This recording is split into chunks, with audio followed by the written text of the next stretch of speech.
The missing link in meal prep that nobody talks enough about is making sure the stuff you're prepping is germ-free before you start your weekly prep. And that means just taking a few extra minutes to make sure you're only bringing healthy fruits and veggies home, not unhealthy pathogens, bacteria, and pesticides. So in this video, we're going to talk about the first step in meal prep, washing your fruits and veggies the right way. And I'll share one more bonus idea I always do with grains.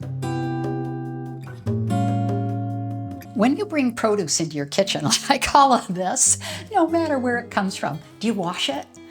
I'll fess up, not always. Some things just get a quick rinse, some things get a bit of a brush off, and some things find their way onto the counter or into the fridge with no special attention at all, especially things I know I'm going to be roasting like butternut squash or cauliflower, because cooking generally does a pretty good job of ridding any of the food of bacteria anyway. But when you're following the Mediterranean diet, you're basically loading up on lots of fresh fruits and veggies every day that come from all sorts of places. Your local farmer's market, the supermarket, or your own backyard. So how important is it to make sure our fruits and veggies are well washed and almost germ-free? Well, I don't want to be an alarmist, but if you're buying produce, you might be bringing home some things you didn't count on, like unhealthy pathogens, chemical residues, and other viruses, because going from farm to table doesn't always take the healthiest route. Bacteria like E. coli, Salmonella, Listeria can hitch a ride at a lot of stops along the way. Even that wax coating that makes apples nice and shiny and protects the surface of some hard vegetables like zucchini and cucumbers might not always be entirely food safe. The safest solution is to grow your own, and I do, but not everything and not all year long. The second safest thing to do is buy from a reliable organic source, at least to avoid pesticide residue. But that can be tough to find and expensive to keep up with. So the third option is to get into the simple habit of washing things well when you bring them home. And it truly will take care of lots of the possible trouble. It doesn't even matter if you're going to eat the skin on an apple or peel it like a banana, an orange, or an avocado. Somewhere, even if you can't see it, there's going to be dirt and dust and even pesticides that'd be better to avoid. And it's especially important for salad items and fruits that will just be eaten fresh, not cooked. So why don't I always wash my veggies? I'm just not in the habit of it.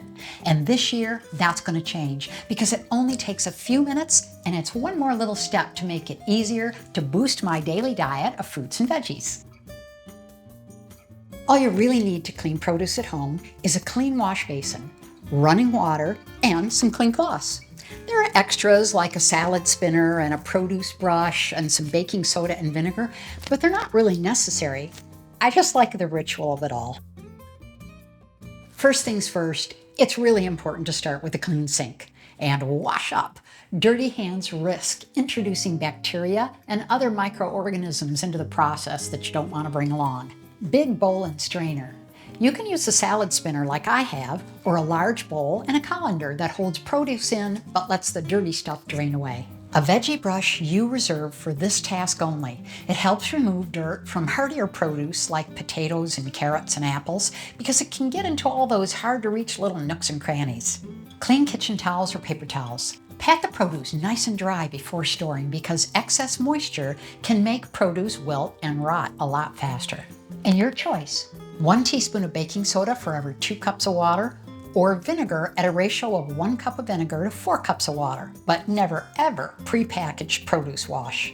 The packaged stuff you can find on the grocery store shelf is insanely expensive in comparison, and it doesn't do a bit better. Those sprays aren't proven to be any more effective, and they're usually not food safe certified.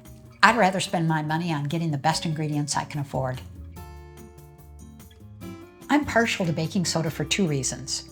There's no vinegary or sour aftertaste when I'm done, and there's a little bit of evidence-based research that says baking soda is marginally better than vinegar.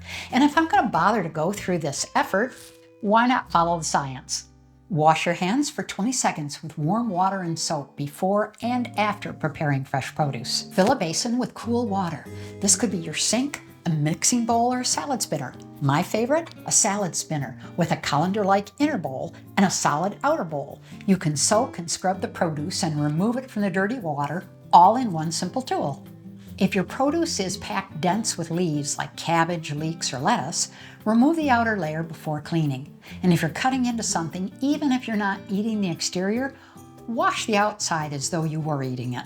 If you're cleaning tough or firm produce, use a vegetable brush and just scrub it very gently. Let the bristles do the work for you, targeting grimy areas like the blossom ends of tree fruit, and scrub your produce for as long as you washed your hands, about 20 seconds. And some produce like strawberries and raspberries can degrade when you soak them, so skip it altogether for delicate stuff. Lift the inner bowl out of the dirty water. Rinse the produce again under rapidly running water. The more rapidly your water's running, the more effective it's going to be to remove all the contaminants. Gently shake the colander or the inner bowl over the sink to remove the excess water. And if you're using your salad spinner, just spin it to remove a couple more teaspoons of water. Then lay everything flat on a clean towel and pat or wipe the produce dry. Wiping it with a clean towel or paper towel rather than air drying even provides one less chance to remove some of those germs. And that one extra step I take with every grain I bring into the house, I just put it in the freezer for 24 to 48 hours before letting it come to room temp and stashing it in the pantry. Any little bugs that hitched a ride into the house won't get any further. One more point I want to make. If you happen to buy pre-washed greens like spinach or arugula or mixed salad, you don't have to do a thing. It's been already taken care of. But make sure you take it out of the plastic so it doesn't get all wilty and store it properly. And speaking of storage, now that you know how to get these all washed and cleaned and ready, you probably want to watch my next video about exactly how I store and prep all this produce to keep it fresh and healthy all week long.